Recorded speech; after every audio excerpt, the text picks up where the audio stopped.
At maawa ka na po sa akin, Secretary Dizon at dong Mayor Magualong, na ang tatay ko po namatay dahil sa flood control na to. Tinakot, hinaras yung 640 per square yung 640 residential area po namin.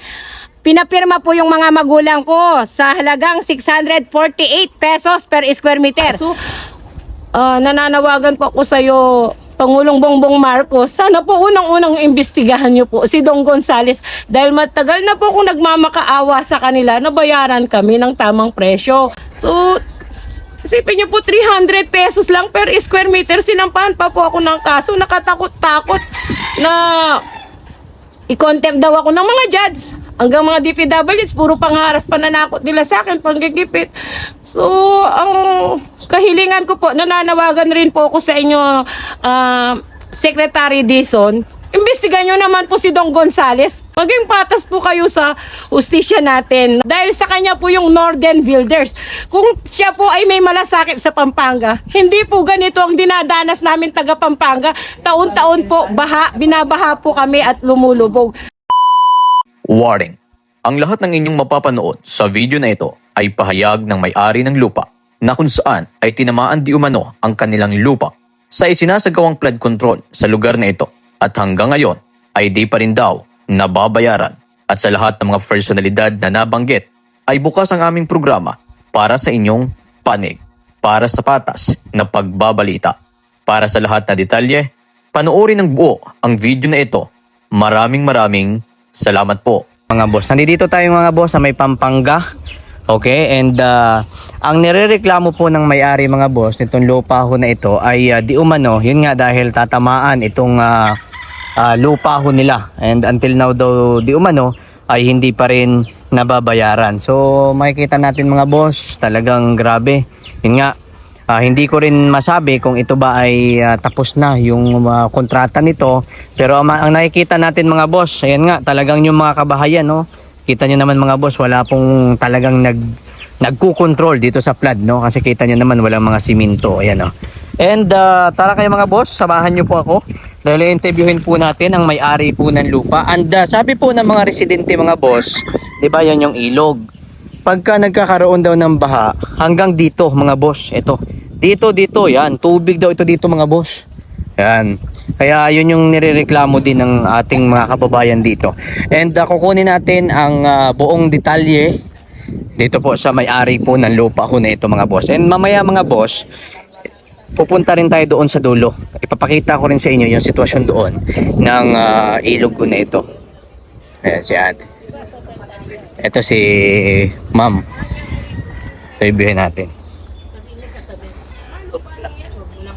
Ayan.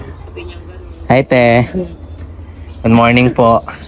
Siya po mga boss ang pinakamay-ari nitong lupa ho dito na yun nga kukunin natin sa kanya ang pinakabuong detalye patungkol dito sa yan flood control na yan at yung natamaan yung lupa niya.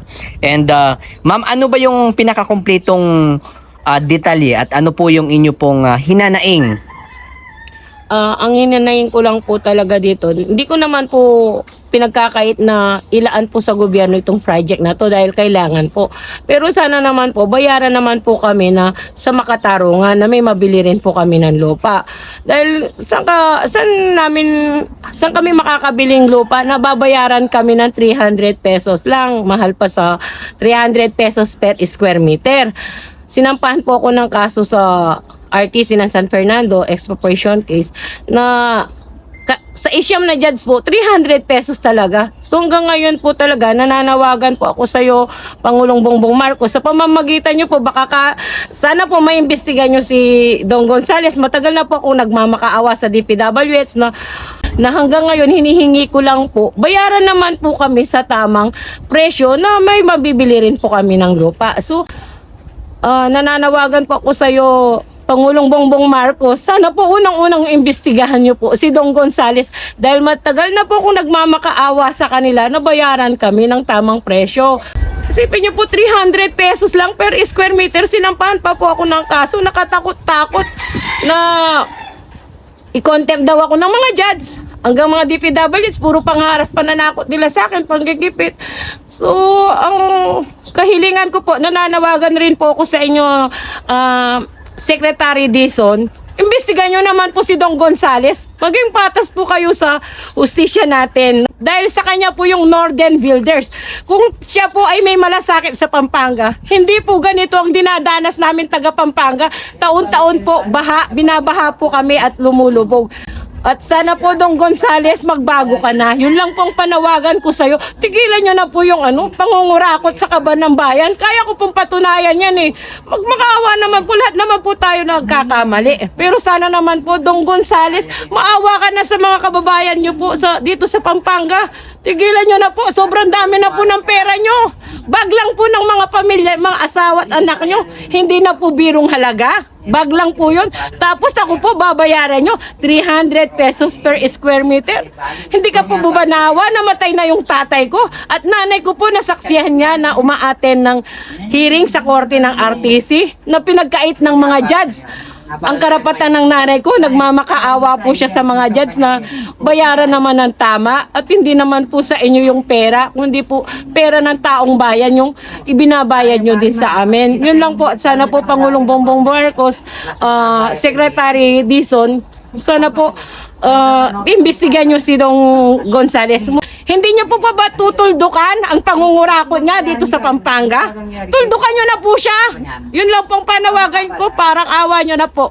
Maraming salamat po at sana mapakinggan niyo po ako, Pangulong Bongbong Marcos at Secretary Dizon. Yun lang po. Ma'am, pwede ba natin ipakita yung location ng sinasabi po ninyong lupa ninyo na tatamaan ng flood control na napakatagal na ho na panahon? Opo, pwede po pwede natin po. ipakita. Tara po. So ito ma'am, kasama yan. Opo, kasama yan. Dahil po hindi nila magalaw-galaw, ito na lang po hindi magalaw-galaw yung lupa namin. Dahil nga po lumalaban kami sa korte. Nasa RTC po ng Pero City of San gaano Fernando. ba ito ma'am? Gaano ba ito kalapad ma'am? Yung tinamaan ng tinamaan ng flood Flood control. control. Tinamaan ng flood control. Opo. Gaano kalapad? Kasi yun yung ilog dun eh. So hanggang saan siya tatamaan? Ang pagkaalam ko po dito, both side 50 meters sa kabila, 50 meters sa amin.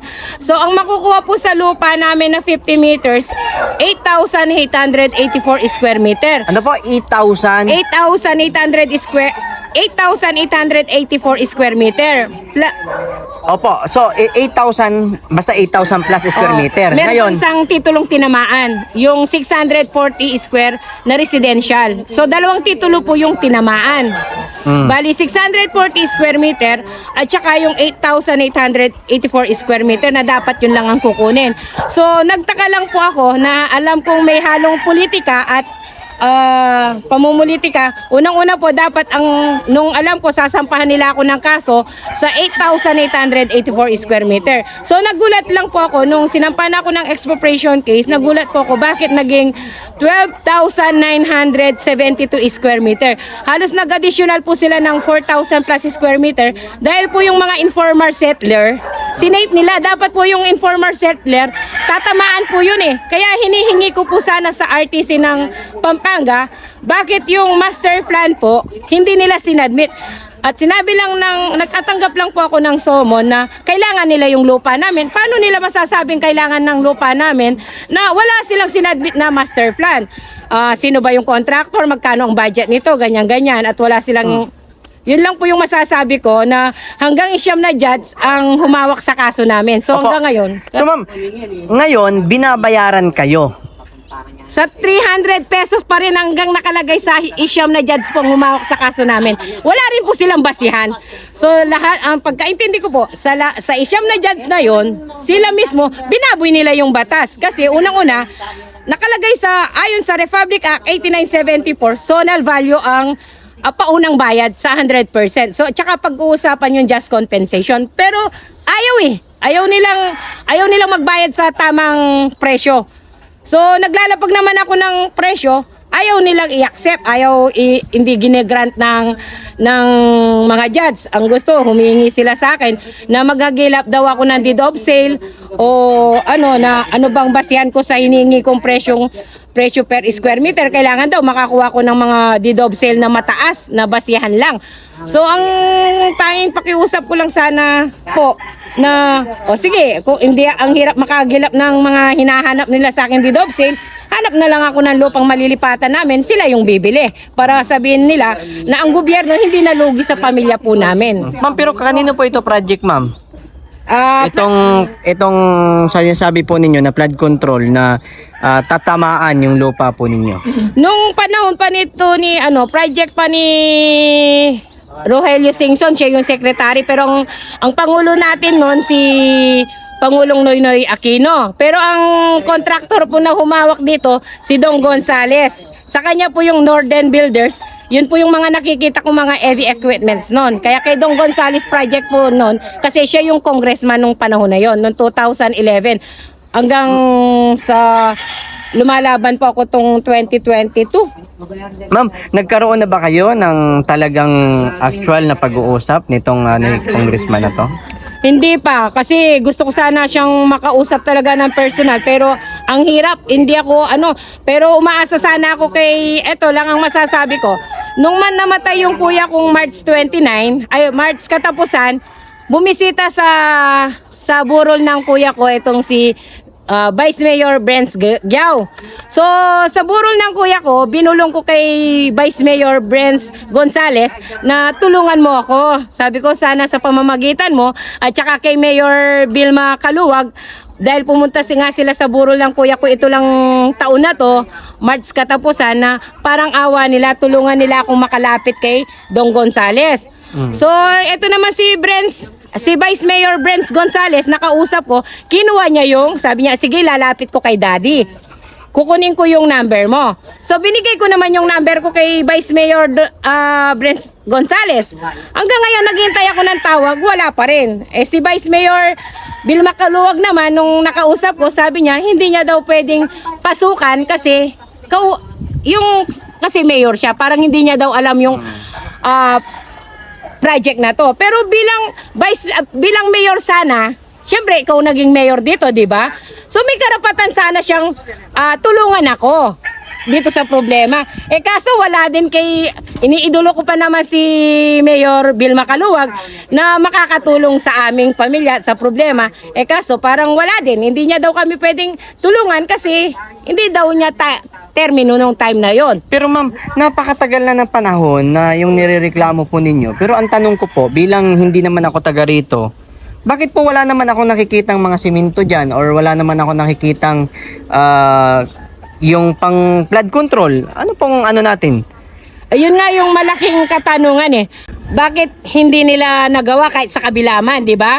Okay lang sa amin na hindi pa nila nagalaw kasi nga lumalaban ako sa korte. Pero dapat dito sa kabilang kalsada, dapat gawa na yan Ma'am, ang tubig ba pag bumabaha, inaabot ba yung mga kabahayan or hanggang dito? Mas nauna kaming binaba kaysa sila. Dahil mababa sa amin, medyo mataas sa kanila. Medyo nakasave sila dahil parang talagang tingin ko, ginawa sa amin to para gipitin kami at ibigay ko sa murang halaga yung lupa namin. Yun lang ang masasabi ko dito na mababa sa amin. Kami yung unang-unang binabaha dito sa lugar namin kasi sa nakita ko talaga, panggigipit ang ginagawa nila sa akin. Yes. Ma'am, yung itong ilog ba na to, nung mga, anong taon ba yan na may gumagawa dyan? 2012, 2013, umpisa ng 2013, 2012 meron na pero ukay pa lang konti-konti. Pero Tapos hindi na natuloy. hindi na natuloy. Dati may mga equipment yan na gumagawa tapos biglang nawala na lang. Oo, nawala na lang. Ang nakalagay sa mga heavy equipment at saka sa mga truck, Northern Builders ang nakalagay na pangalan. So pagmamayari nino ito? Ang pagkaalam ko si Dong Gonzales. Sa kanya yung Northern Builders. Okay, i-check natin maayos. So, Paki-check na lang po. Okay, ma'am. So, ano pa ba yung panawagan mo na lang kay Vince Dizon kasi siya yung in charge yan sa paghahanap ng mga ganito, mga palpak na mga flood control. Ang panawagan ko lang po sa iyo, Sec Dizon. Sa totoo lang po, nasusubaybayan ko po yung pag po sa iyo, pag meeting, lalo na po sa ICC. Sana ICI po.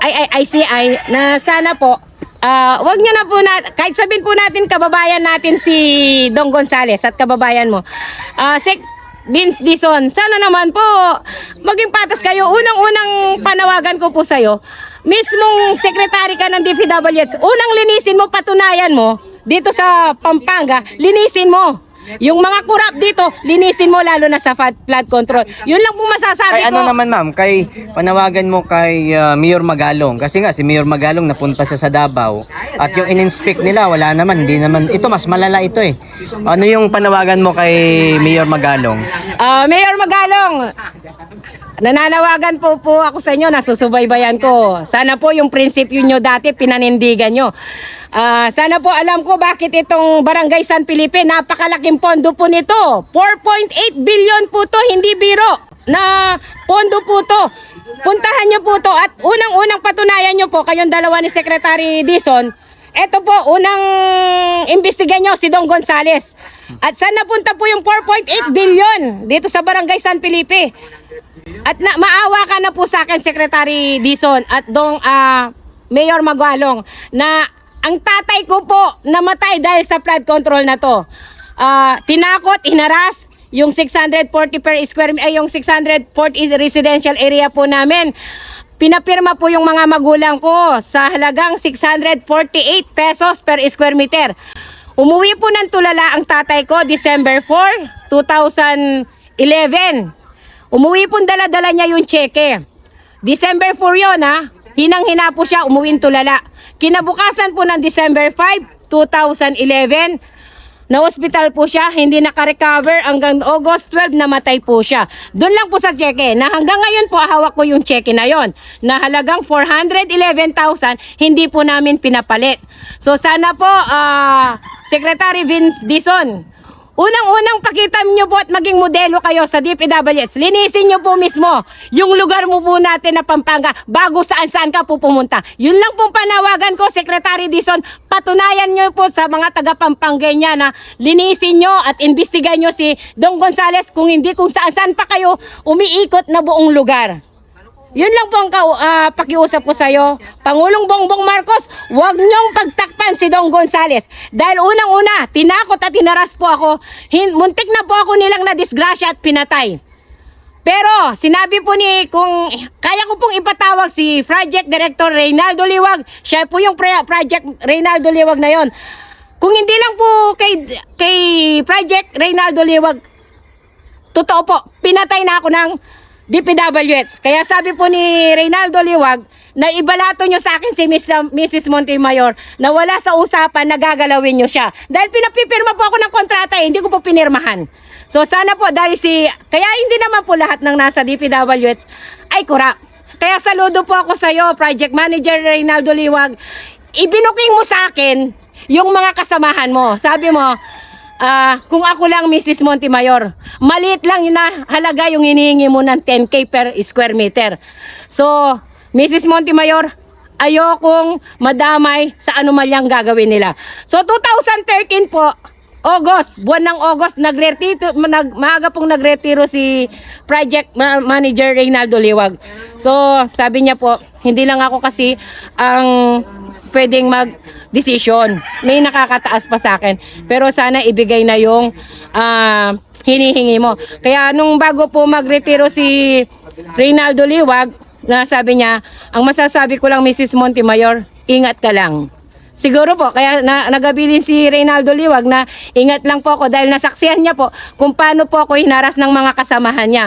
So ginawa ko po noong 2013, buwan ng July, pinablatter ko po sila sa Camp Olivas. Yun lang po ang masasabi ko, Secretary Dizon, na unang-unang linisin mo ang Pampanga sa flood control. At patunayan mo, wala kang kinakampihan at wala kang pinapagtakpan. Yun lang ang gusto kong patunayan mo. Linisin mo muna ang Pampanga dahil taga Pampanga ka. Yun lang po ang panawagan ko. Salamat, Salamat po. Thank you po. Siya po ang may-ari ng lupa, mga kababayan, na tatamaan ng flood control na yan. Pero until na, wala pa rin tayo nakikita na kahit siminto man lang. Okay, so abangan natin doon mamaya kasi pupunta tayo doon. Ipapakita ko sa inyo yung mismong ilog and kung papaanong nahirapan yung ating mga kababayan dito na bago sila makatawid dito ay sasakay doon sa maliit ho na bangka. Okay, so punta tayo doon. Te, Anong exact location nito? Barangay San Felipe, San Fernando, Pampanga. Ito yung, yan, yung ano na yan, ilog na yan. So, papakita natin yung ilog. Tara! Papakita ko lang kabayan yung ilog and paalala ko lang po kabayan ito po ay kumbaga pakiusap sa akin ng may-ari ng lupa na ito and tayo naman po ay bukas sa pahayag kung sakasakaling mayroong pahayag si Dong Gonzales or sino man na mga personalidad na nabanggit po ni Ma'am sa video ho na ito, bukas naman po ang ating programa ng sa kanila pong mga opinion. Ito yung ilog mga kababayan na sinasabi po ni Madam, yan yung may-ari ng lupa, na sinasabi niya na tinamaan daw itong kanilang itong lupa ho nila. And hindi ko lang masyado sigurado kung ito ba ay tapos na or yun ganon or ito ba ay ghost project, pero makikita po natin kabayan na talagang kita nyo naman wala tayong nakikitang kahit siminto man lang dyan na nakaharang para naman kapag tumaas yung baha hindi makakadkad yung lupa para hindi aabot doon sa mga kababayan po natin na nakatira dyan sa tabi ng ilog kasi walang siminto ayan so talagang ganito po ang sitwasyon dito. Kaya po sa mga official na nakakasako po dito, bukas po ang programa po natin kung sakasakaling kayo po ay mayroon pong mga pahayag patungkol naman po sa mga pangalan or mga binitawang salita nito pong ating in-interview si Ma'am. So ito po, bago po kayo makakatawid, kailangan po ninyong gumamit ng ganito. So siguro pagka malakas ang tubig, hindi talaga dito makakaano. Parang kanal. Kita nyo naman mga kababayan nagtataka nga po ako dito, sabi ko probinsya ito, pero bakit ganito, napakabaho. Syudad tayo ng San Fernando City. San Fernando City. Bakit ganun sa gitna ng city? Tingnan nyo napakabaho tingnan nyo kabayan. Tsaka napakaamoy talaga niya. Yan yung tubig. Yan. Ganyan tatawid kabayan. Kailangan ho ninyong gumanon. Di ba? Bago kayo makakatawid dito. Pero dati daw po, nung hindi pa po ito inaano ng backhoe, ng mga heavy equipment, hindi naman po daw ganito kalaki dito. Ngayon kasi, pero wala pang mga simento tayo nakikita. Yung kabila Oy, sige. konti. Saan po may simento? Ayun control din yan, ganda lang yung semento Oh. ginawa. Ikaw na ate. Mamaya tignan natin gumanda. Ayan po ang sitwasyon dito kabayan. Yan si Kuya. So medyo delikado. And kaya ingat-ingat po tayo kasi ayan po, gumigiwang-giwang po ang sitwasyon. Kawawa yung mga, siyempre lalo-lalo na po yung mga bata. Kamalikot Ayan po kabayan. So pag nahulog po tayo dito, ayan. So ayan po ang sitwasyon po dito kabayan. So napakadelikado sa totoo lang po napakadelikado. Ayan. Relax lang, walang gagalaw masyado. Relax lang kasi paano tayo? Ayan relax lang, relax. Ayan po. So napakabaho guys ng mga boss, napakabaho ng tubig. Ayan po. Ayan. Hoy, relax. Ayan po. So kawawa mga kababayan, kita nyo naman dyan walang siminto. Tanong mo dyan sa pinsan. Kawawa kapag ganito talaga. Laki-laki ho ng pera Tapos ganito yung nararanasan ng mga kababayan po natin sa gitna po ng napakalaking perang budget ng gobyerno sa mga project ko na mga ganito. Diba? Tapos ang ninanakaw po nila, trilyon. Sipin po ninyo kabayan Trilyon po. Trilyon yung ninanakaw nila. Tapos yung mga nararanasan ng mga kababayan po natin is ganito. Ayan. So, trilyon ang ninanakaw po nila. Tapos yung mga kababayan natin, ganito yung nararanasan. Wawa Yan, ganyan po. Ang hirap po kabayan Ayan Huwag ka lamang ganyan. Ay, naku, Diyos ko. Bala ka. Ayan po. Te, umaakyat ba tubig dito pagka nagbabaha? Hindi na. Dito lang, dito. Ganyan lang. Diyan. Hindi naman lulubog Pero yan. may project talaga to ng flood control? Oo, kasi kaya lang Wala na. Na ano, nasama sa problema ng control. Bali, ghost project to. Anong taon po ito mayroong kontrata po dito? Yung nakita nyo po dati na may mga heavy equipment po dito. Ano, tagal na kasi sa kanila lupa. Ay. Nagka-problema sila. Ayan na isa. Ayan. Nagka-problema May simento doon sa dulo. Sige ma'am, thank you ah. Ayan. Pero wala pang simento, kawawa naman, no, grabe. Siyempre, balang araw masisira din tong ano kasi kakainin ng ilalim dito. Gagawin yan. Ayun o, sira na yung daan. Dahil nga umaalis yung ano, lupa. Ayan no. Nalalagyan. Ayan o, biyak na yung kamyento. Wala oh. Itong project na yun may ang gaamo. Ayan, tingnan po natin dito, kabayan. Ayun na simento, biyak-biyak na. Kabayan, tingnan nyo naman dito. Sa amoy pa lang, hindi to, Wala na, biyak-biyak na oh. hindi maganda yung health nila dito. Kasi nga oh, yung lupa, o ano, yung ilog. Sabi nga ni ate, nasama daw sa flood. Yung control. Ayan. O isipin mo, ganyan lang pala yung sinakyan natin. Isipin mo yan, walang kakaano, walang kakatig-katig. Asan na yung simento kuya? Hanggang doon lang yun. Ah, wala na, sira na to. Kita niyo po kabayan, sira-sira na yung simento kasi nga kinakain ng, ng tubig oh. Wala na simento dito oh. Sa gilid, walang tambak ko. Oh. Ah, wala na to, mga ilang taon na lang. Grabe kabayan eh no. Oh, dito po oh. Ano pong barangay to kuya? Sirsa. Tersa? Tsaka tingnan nyo yung ilog nila, kulay itim. Parang daig pa yung Manila. Tragis na yan. Daig pa yung Manila sa baho aba. Magtaka ka kabayan. Asan po yung simento po? Ano yung simento na sinasabi ni ate na may ano daw, may nakalagay daw na simento pa ganun? Wala? Wala, yung riprap. Ay, ang sinasabi niya simento ito. Yan. Pero dapat may semento to. Ropa, sa gilid, dapat may semento yan. Kawawa yung mga residente dito. Dami rin dito bahay, kabayan. O sana naman magbigay ho ng opinion ang Ayos lang yung tubig yan. si Dong Gonzales or sino man yung mga nabanggit. Hanggang dito lang tayo. Dito na lang. Wala na, wala. Wala na pala yan eh. Kabayan, tingnan nyo po yung ilog nila, kulay itim. Oh? Kulay itim yung ilog, grabe ang baho. Presto pa naman ang baho ng tubig. Sayang. Ang baho ng tubig. Oh, ayan oh. Oh, tingnan nyo po, wala man lang kasuro simento. Sana magbigay ng ano diyan, ng komento or ano reaction yung mga nakakasakop po sa lugar ho na ito. Siyempre, tayo naman bilang isang public servant, no? So, ipapakita po natin yung mga kaganapan po dito. Wala pong kasuro simento kabayan. Pero ayon sa natanong natin doon kay ate, kay ma'am, meron daw ito talaga budget dito or ano, may gumagawa daw dito dati.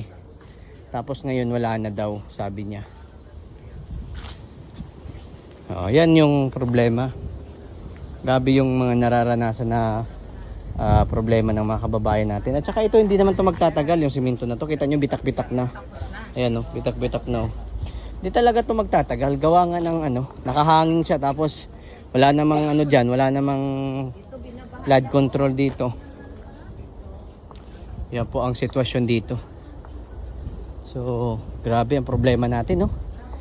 Napakalaki ho ng pera ng bayan.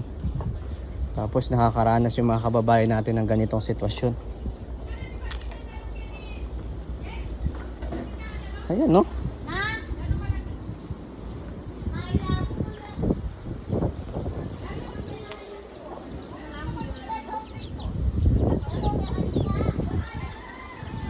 Yun, kabayan. Wala pa din flood control, oh. Kulay itim yung tubig nila dito, kabayan, no? Oh. Bukod sa kulay itim, sobrang baho pa. Baho, oh. Tapos kita mo, ito, itong daan na to, parang British yan, daan sa ginawang. Ang baho, grabe. Tapos tingnan nyo kabayan ang sitwasyon, oh. Nakakalungkot lang. Sana mapansin tong vlog natin nang sa gayon ay mabigyan ng aksyon. Alam nyo po, no, ang mga sinabi naman ni ma'am kanina ay siyempre sinabi niya yun kasi siya ang may-ari ng lupa dyan sa kabila. So until now daw ay hindi pa daw siya nababayaran. So yun yung sabi niya po, hindi naman galing sa akin. Kaya maganda sana kung magbigay ng opinion o reaksyon yung mga kanyang mga nabanggit na mga personalidad para mas maging maliwanag itong issue patungkol po sa lugar ho na ito, mga kababayan. So kita-kita po tayo sa susunod ho na video. Doon sa dulo, papakita ko rin sa inyo pero mamaya-maya po yun.